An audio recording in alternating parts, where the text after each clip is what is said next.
liebe Mitbrüder im priesterlichen Dienst, ich freue mich, dass ihr da seid und weiß, was es bedeutet, wenn eine Fazenda Priester hat, die bereit sind, oft mit wenigen Jugendlichen die Messe zu feiern, die bereit sind, ihnen zuzuhören und ihnen die Sünden zu vergeben, die bereit sind, durch ihr geweihtes Leben diesen jungen Menschen von der Liebe Gottes erzählen oder einfach nur die Liebe Gottes vorleben.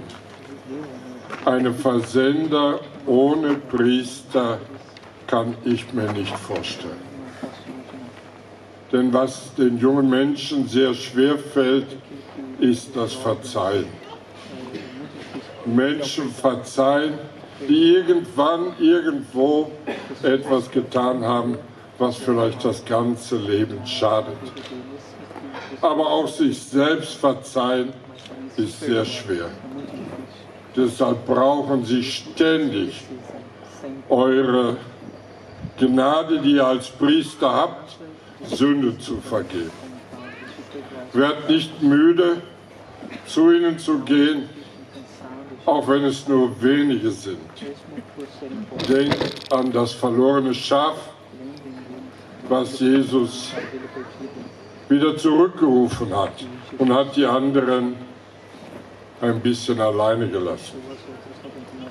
Ich bin aber auch glücklich, dass so viele Schwestern heute hier sind. Denn seit vielen, vielen Jahren haben wir Schwestern auf den Fasendas. Schwester Judith, die auch heute hier ist, war als Generaloberin die erste, die den Mut hatte, Schwestern auf die Fazenda zu schicken. Manche hatten Angst, das ist natürlich. Aber wir haben zusammen, ich kann wohl sagen, in Stunden der besonderen Gnade verstanden, dass die Fazenda Schwestern brauchen. Es ist die Mutter in jeder Schwester. Es ist Maria. Es ist die göttliche Gegenwart des geweihten Lebens unter diesen Jungs. Eine Gnade. Heute sind es über 20 Schwesterngemeinschaften in allen Orten, wo wir sind. Fantastisch, großartig. Nur Gott konnte das so tun. Auch haben wir in Goratingeta einen betrachtenden Orden. Ein Kloster, das Kloster der Klarissinnen. 4 Klarissinnen kamen. Dann sind sie gewachsen, viele Berufungen. Es waren dann über 20. Dann sind 8 gegangen in andere Klöster und haben anderen Klöstern geholfen. Und jetzt ist es schon fast wieder voll. Welche Gnade. Während wir oft kämpfen mit den vielen Sorgen des täglichen Lebens, beten Sie stundenlang für die Bekehrung. Beten Sie für jeden Einzelnen von uns. Welche Gnade. Ich freue mich aber auch, so viele zu treffen hier, die als Freiwillige immer wieder da sind und mithelfen. Die Familien, die Kinder, alle gehören zu dieser großen Familie der Hoffnung. Was braucht die Welt heute? Sie braucht die Hoffnung. Von Anfang an haben wir verstanden, dass es viel zu wenig ist, die Jugendlichen aus der Droge herauszuholen. Viel zu wenig. Sie brauchen mehr. Sie müssen mit dieser Liebe, von der wir heute gehört haben im Evangelium, die Liebe, die Gott ist, müssen sie in Berührung kommen. Sie müssen sich treffen lassen von dieser Liebe, beeindrucken lassen und dann anfangen, konkret zu lieben. Jeden Tag versuchen wir, aus dem Evangelium einen Satz zu nehmen und den in die Tat umzusetzen. Ganz konkret. Etwas Fantastisches. Das gelebte Wort macht, dass Gott in diese Menschen zurückkommt. Er ist ja schon da. Dass er wach wird, dass er lebendig wird. Und sie entdecken auf einmal ein Feuer, eine Freude, eine Liebe, eine Fähigkeit, die sie nicht kannten. Gott weckt sie auf. Und er beruft sie. Beruft sie hinauszugehen in die ganze Welt. Und das tun sie. Fantastisch zu sehen, wenn ich überall auf die Fazenda komme, sei es in Asien, Afrika, Amerika, ich treffe Ehemalige dort. Ich kenne ihre Geschichten. Sie haben oft in den Gefängnissen gelebt, auf den Straßen. Sie haben auch vieles verbrochen. Und irgendwann sind sie vom Pferd gefallen wie der Saulus und sind Paulus geworden. Sie verkünden von dem, was sie erfahren haben. In diesen Tagen, über einen Monat sind wir in Europa, durften wir in Rom, Assisi, Lupiano, in der Schweiz und jetzt hier sein. Viele Menschen durften wir begegnen. Und viel Freude haben wir erfahren. Viele haben mir gesagt, ihr habt etwas, was uns heute fehlt. Diese Freude des Glaubens, diese Kraft und die ganz konkret gelebte Liebe. Und das wollten wir auch hier hinbringen nach Europa. Wir sind nicht gekommen, um das Problem der Droge zu lösen oder des Alkohols. Mein Wunsch ist es, jedem zu sagen, Gott liebt dich.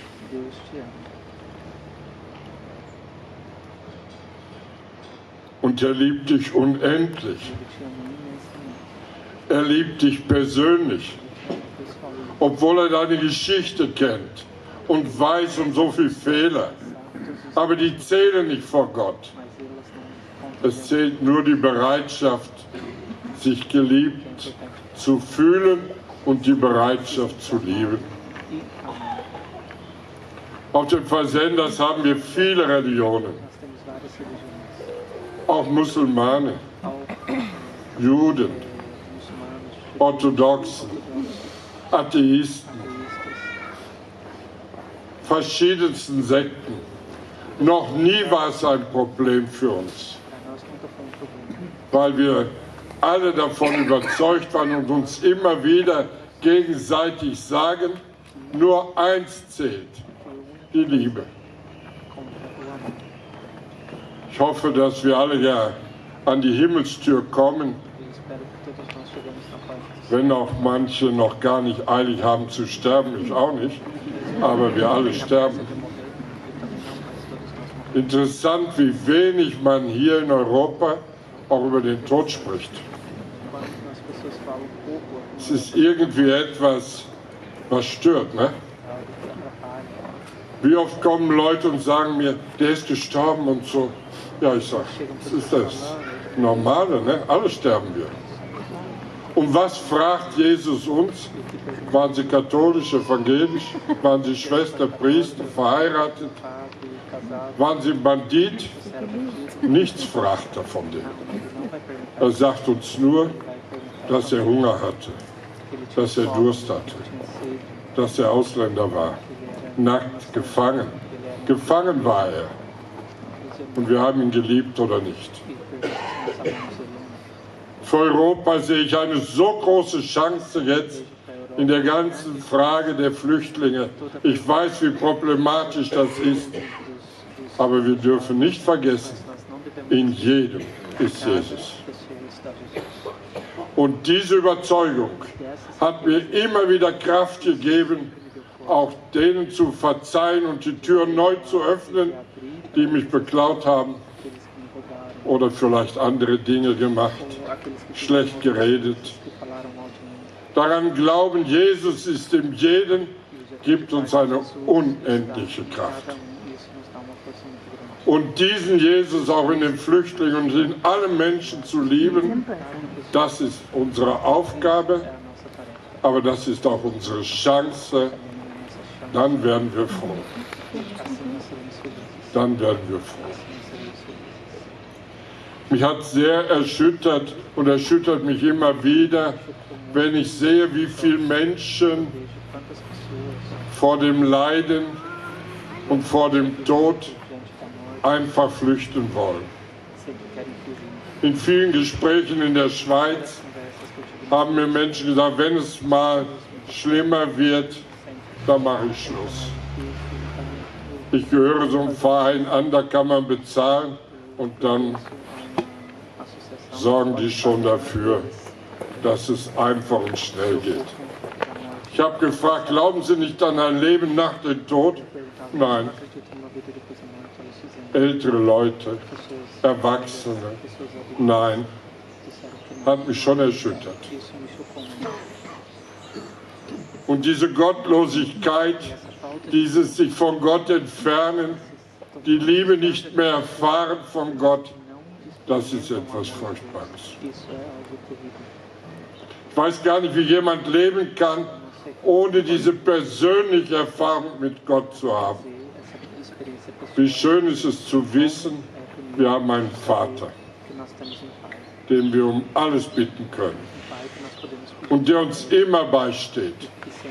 Das heißt nicht, dass er nicht zulässt, dass wir vielleicht oft leiden müssen. Für ihn ist das Leiden ja nicht etwas Schlimmes.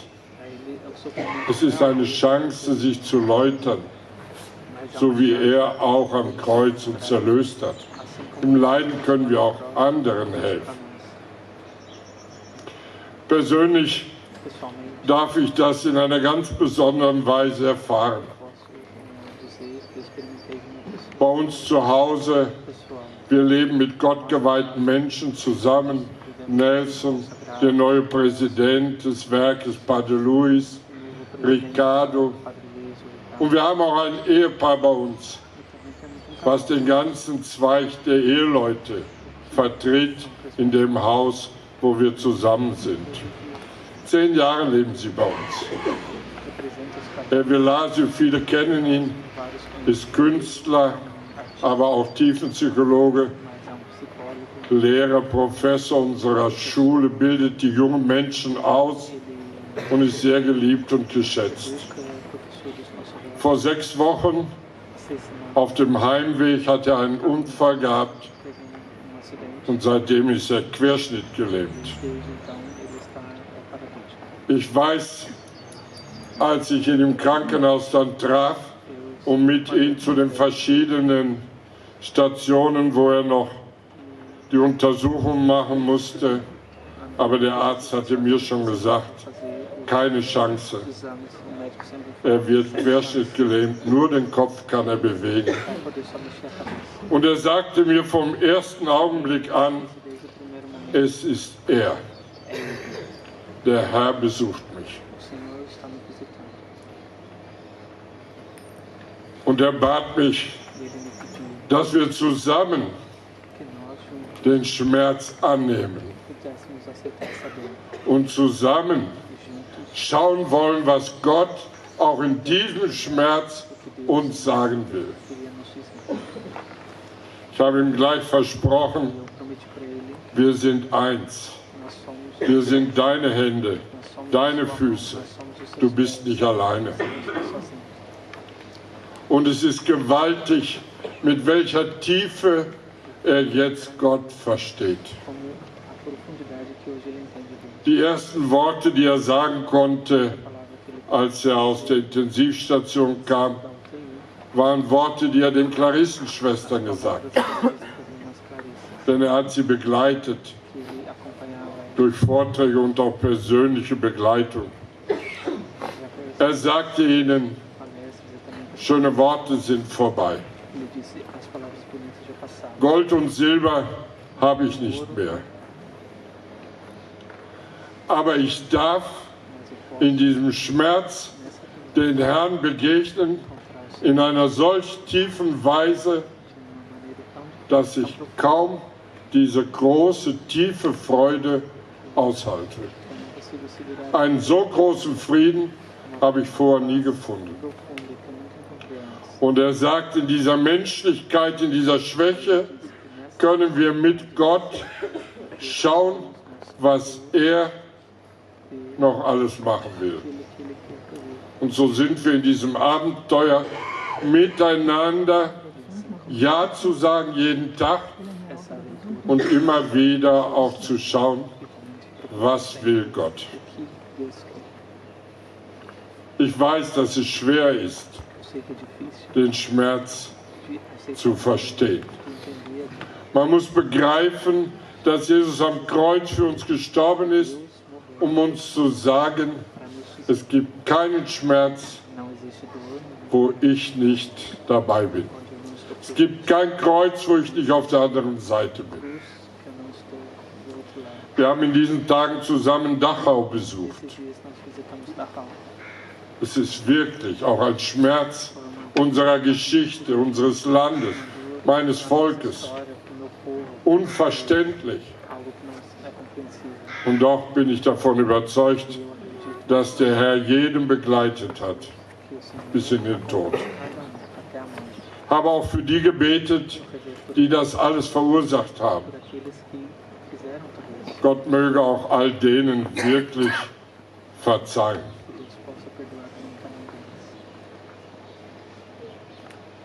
Schnell vergeht alles. Und was bleibt, ist die Liebe. Deshalb lohnt es sich, liebe Brüder und Schwestern, immer alles zu investieren, um für den anderen zu leben. Das ist das, was mich so begeistert am Evangelium. Es gibt keinen Satz, wo ich sagen kann, ich armer Kerl, niemand liebt mich. Alle Sätze des Evangeliums führen uns zum Nächsten. Und wenn der andere unser Feind geworden ist, dann dürfen wir schauen, was Jesus sagt. Und er sagt, liebet eure Feinde. Wenn jemand uns den Mantel stiehlt, sollen wir ihm noch die Jacke geben. Menschlich nicht zu verstehen. Wenn jemand uns auf die linke schlägt, die rechte geben. Nicht zu verstehen. Warum fordert Jesus das von uns? Weil er möchte, dass wir in der Liebe bleiben. Keine Zeit verlieren mit dem, was nicht ewig ist. Wie viele Menschen kommen nicht weiter in ihrem Leben, weil sie nicht verzeihen? Wie oft höre ich stundenlang, kommen Menschen zu mir und erzählen ihr Elend, was sie erlebt haben und können nicht verzeihen. Wie viel Zeit verlieren sie?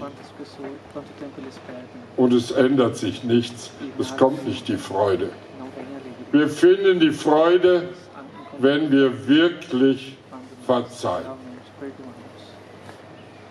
Natürlich bin ich nicht blind und weiß, was es heißt, verzeihen. Es ist schwer. Manchmal fast unmenschlich schwer. Ich weiß, dass ich oft monatelang, bevor ich kommuniziert habe, dem Herrn gesagt habe, jetzt kommst du zu mir, wenn du mich nicht fähig machst zu verzeihen, ich kann nicht mehr.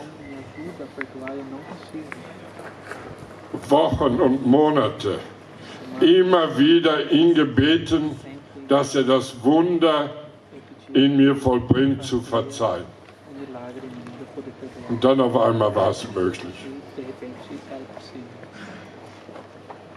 Jedes Mal, wenn ich kommuniziere, bitte ich ihn, dass er die Kraft gibt, auch in dieser Welt die Reinheit zu leben. Ich weiß, was es kostet. Ich weiß, was auch unsere Jugendlichen darunter leiden, bei den vielen Einflüssen, die sie haben. Wer kann ihnen helfen? Nur Jesus. Nur er. Und deshalb ist für mich es etwas so Großes, die Eucharistie. Ein Gott macht sich zur Speise. Er wird Medikament, um uns zu heilen. Er kommt, um uns zu sagen, du bist nicht alleine. Und mit welcher Leichtigkeit lassen wir das alles, was er uns schenken will, an der Seite.